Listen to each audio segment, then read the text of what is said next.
Welcome to part 58 of our video series on how to use Blender 2.7. In this video, I'll be showing you how to use Bezier curves and Bezier handles to make custom shapes and how to make a cord or a wire with any custom shape that you like that actually has thickness. Let's go ahead and jump in. I'll click on my splash screen to get rid of it, and we're not going to be using meshes pretty much anywhere in this video, so go ahead and I'll click on X with the cube selected and click on delete to get rid of that default cube. I will press Shift A on my keyboard to bring up the add menu though, but this time we're not going to be adding meshes, we're going to be adding curves. Now you might have seen a curve earlier in the series when I made a video on how to make a camera or an object follow a path like a roller coaster, and I'll put a link to that video in the top right card on the screen right now. But in that video I used not Bezier curves but paths. And the difference between a path and a Bezier curve is a Bezier curve gives you much more control because of those Bezier handles that you can set different types of and really precisely control the amount of curve or whether or not each part of the curve or line or shape has a soft corner or a hard corner and what the slope and angle and the curviness of the shape is. So under the add menu, I'll add a curve and a Bezier curve, and by default it's not very impressive. But if you press tab to go into edit mode, you actually see a few new things here. You see each end of the line, these are called nodes, and you see these tangent lines kind of skimming the edge of the curved line, and these are Bezier handles. And by default, of course, you can right click to select the ends of the handles. You can actually press G to move them around in 3D, or of course you can use your gizmo handles and drag the arrows around to move around the handles. You'll see that when you move the handles, the curve actually changes, and this is how you can very precisely control the shape of your line. Now to best demonstrate how to actually use the different types of handles that there are and how to best actually make a shape that you want is I'm going to press tab to go back into object mode. I'll press Shift A and I'm going to add a piece of text, and I'll show you how to duplicate a letter or piece of text manually using a Bezier curve itself. So with the text object selected, I'll press tab to go into edit mode, and I'll press backspace a few times, and I'll press Shift G. We'll duplicate a G. So I'll press tab to go back into object mode. I'll select the Bezier curve again. This time I'm going to press 7 to go into my top view, and I'll switch from perspective into ortho with the 5 key on my keyboard, or of course you can use view and top and then view persp ortho. That'll toggle between perspective and orthographic views. Let's go ahead and with the curve object selected, I'll press tab to go into edit mode. Now when you right click to select one of these node points, you can tap S, and that will make both the handles at the same time smaller, thereby making the curve amount or slope much less big or curvy. And that's great because most of the corners, most of the points in this G are not very curvy, or they don't have much curve coming away from them except for two big inner and outer curves. So I'm going to select this one next and do the same thing. I'll tap S on my keyboard and move my mouse to scale that inwards. And now I'm going to move these points. Of course I can select each one and press G to match some of the points on my capital letter G. So I'll right click to select this one, I'll press G to grab, and I'll move that one there.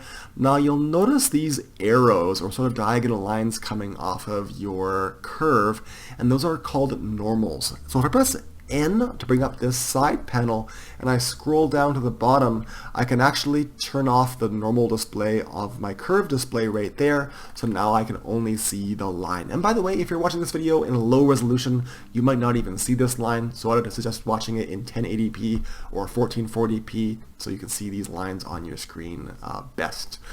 I'm not going to worry too much about the curve of this line right now, but I will press G to correct that just a little bit. But I'm going to make the rest of my shape. To make a longer line, you can select either end of your line and tap E to extrude out, and that'll actually make more line and another node or control point. So I'll put that one right there. I'll tap E again to extrude, but this time I'm only going to put the point at the next corner, so I'm going to ignore this curve because that's what the power of these Bezier curves are for. We can make that curve using these handles and not any points around the curve. I'll tap E again to extrude, and I'll put the next point right there. E again to extrude, I'll put the next one right there. E again, and E to extrude one last time. And so we've gone all the way around, except we have a gap between there, and we can easily fill that gap by going to Curve and Toggle Cyclic. That will make sort of a temporary line between them that you can undo. Otherwise, you can select both ends, and you can go to Curve and make segment with the F keyboard shortcut, and that will fill it in. But in this case, I'm just going to, and I undid that with Control Z, I'll just toggle cyclic to get that edge for me. Now, my curves are really wrong here. They don't match at all. And that's because I want to show you how to actually control what types of handles that you use. So I'll press Tab to go back into edit mode. I'm going to select, let's say that corner right there, that node.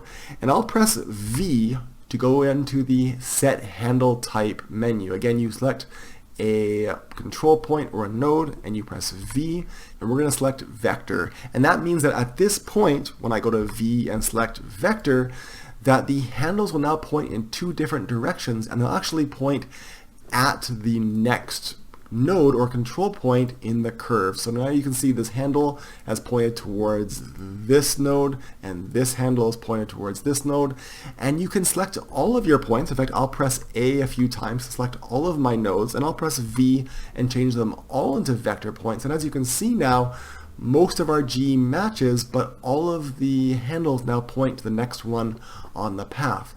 That's great for most of it, except for, of course, our two big curves. So if I go ahead and grab, by right-clicking, of course, that point, and I'll press G to grab it, I can now move that handle independently of the other handle, and I'm going to pull it way out. In fact, I'll zoom out, and I'll select this one and press G as well and pull that one way out. And as you can see, we're actually making these have curves again.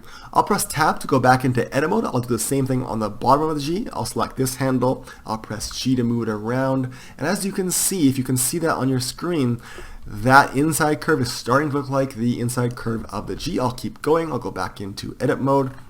I'll zoom in. That's the handle that I need to move. So I'll pull that way out. And if I adjust them, and this takes practice, by the way, and if you're familiar with using vector graphics programs like Inkscape or Adobe Illustrator, you'll be fairly at home here. Let's keep going. Let's see if I can match these quite precisely. There we go. I sped that part of the video up so I could get it fairly accurate. If I press Tab to go back into object mode, you can see that I have a fairly accurate G.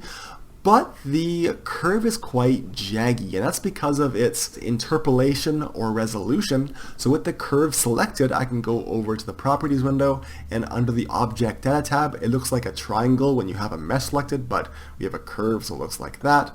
I can change the resolution of this curve, and right now it's set to 12, so I turn that number up. In fact, I'll click in there and type 36 and press enter. You can see that the G is now much more smooth, or the path that I made is much more smooth, and that's great. I'm going to duplicate this path though, so I'll press Shift D on my keyboard to duplicate and move this one over here. I want to show you a few more things about these handle types. I'll press Tab to go into edit mode, and I'll select this point. If I press V to bring up that Set Handle Type menu, and I select Aligned, what that will do is make it so that each handle is in a straight line with the other handle on the other side of the point. So if I select this node and press V and then Aligned, you can see that and if I move this one around, just like at the beginning of this video, this Bezier handle set is in a straight line, and that will ensure that your curve is very smooth, although you can make each side or each handle longer than the other to make the curve a different shape on each side, but again, it'll always stay in a straight line with the aligned type. If I select that node again and I press V, if I select free, that can act similarly, although now if I select each handle and move it around, you can actually make a corner or a point this way. So I can make each direction of the curve from this point be rounded, but also move in a different direction from the other one, so it will not be a smooth curve necessarily, but you can make a corner this way. If I select that node again and I press V again and I select vector this time, again it'll point each handle independently, so not in a straight line, at the next node or control point in the curve. So this handle pointed at this control point and way down here this handle pointed at this control point, which tends to work better if you don't have a curve. Like in all of these cases, we have all these nodes set to vector type. If you want to quickly switch between handle types, if I select this one, you can press V and then you can press A or V or F or A. So if I press V and then V again, it'll set that node type to vector. If I press V and then A, it'll set that type to automatic. And by the way, with an automatic type, it'll actually try to make the curve as smooth as possible. And if you grab it and move either one of the handles, it'll change into aligned. Let's go ahead and press Tab to go back into object mode, and I'll delete that now messed up G. If I want to change this path into a mesh now, I can do that by with it selected. If I press Alt-C on my keyboard, Alt-C brings up the Convert To menu, and I can select Mesh from Curve, Meta, Surf, or Text. And now if I press Tab to go into edit mode of the mesh, I can press A a few times to select all the vertices, and I can press F to fill in the enclosed area. And now of course I could go into face select mode and I can press E to extrude out, and I have a custom 3D layer that I made from a Bezier curve, and then I turned it into a mesh before I extruded it out. Great, let's go ahead and talk about how to make a extruded or thick chord and how to give a chord a custom shape and some tapering.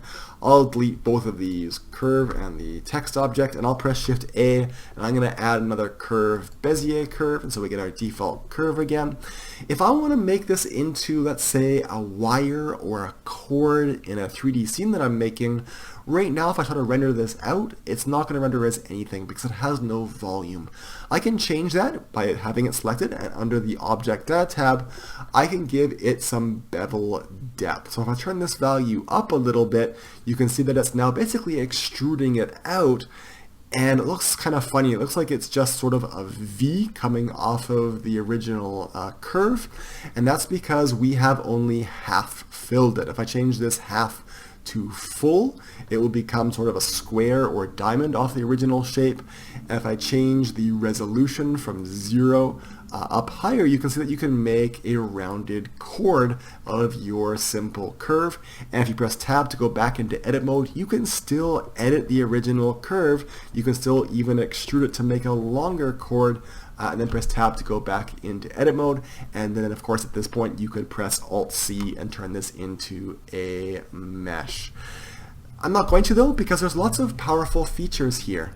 If I press Shift A on my keyboard and I add a curve circle, and by the way this will not work with a mesh circle, so we'll have to use a curve circle.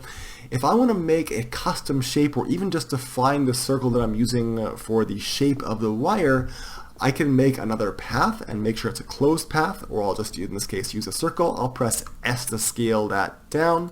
If I want to make this the shape of the wire, in fact, I'll go ahead and use my scale gizmo and make a bit of an oval.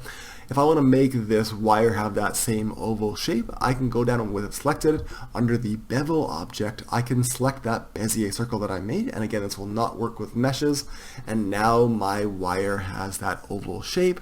And of course I can go back into edit mode and I can play around with the twist of the wire. And I can also go into edit mode of this circle, and as you can see it already has a closed shape with some Bezier curves, and I can make it into a custom shape kind of like that, and so now it does not look like a wire, it looks like a bent gutter. Let's go ahead and I'll press X on my keyboard to get rid of it, and of course that will reset it to that original circle. I'm going to go ahead and press Shift A on my keyboard. I'll add a curve circle, I'll scale it down. I'm going to make this into a star shape, so I'll press Tab to go into edit mode. If you want to add more control points to a shape, you can subdivide a section of the curve by selecting 2 control points that define the segment, and then you can press W and then click on Subdivide. W brings up the specials menu, and so when you subdivide it you get another control point. I'm going to move that one in there. In fact, I'm going to press 7 to go to my top view, and I'll put that right there. I'll press V and then free, so I can actually control these points and move them around independently. I'm going to make something like a 4-leaf clover. So I'm going to select that node and W and subdivide. I'll grab this one, I'll press V and then F to make this a free handle type. I'll move that one, let's say right about there. In fact, I'm going to make this the stem. I'll press G to move that right there, and right there, and we'll move that one right there. This is going to be pretty bad, Clover. I'm going to select these 2 points, W and subdivide. I'll grab this one, and V and F to make it have free handles. I'll press G, and as you can see, if I move these handles, I can make this have interior corner. I'll move that one around. Let's select these 2, and W and subdivide. I'll grab this one, G, and then VF, and then I'll grab this one and move it around. Of course, I could spend a long time adjusting this if I wanted, but for the sake of this video, I'm not going to do that. In fact, I'm going to move VF, that one, over, and I'm going to make another side to the stem, so I'll select these 2, W subdivide, and what I'm doing here is I'm making 2 points at the end. Oops, I pressed H. I'll press Control Z to undo that, and then VF, and I'll make the clover or the club have a straight bottom edge. In fact, if I press V and then V, I can make these handles into vector handles, which means they'll be perfectly straight 90 degree or almost 90 degree angles. If I press tab, you can see my shape. I could keep on adjusting it, but I'm going to use this shape for my club shaped noodle. So I'm going to select the Bezier curve, and under bevel object I'm going to select Bezier circle. That's the name of that clover, and so now I have a club or clover shaped noodle. And if I want to make sure these ends are actually filled in, I can click on fill caps, and that will make sure there's an end on each one of the ends of my wire. Of course, I can still press tab. I can still edit this shape. I can still extrude out by pressing E, and there we go. There's a few more things you can do here. You can actually make your wire or shape tapered. If I press tab to go back into object mode and I add a new curve, I'm going to add another Bezier curve.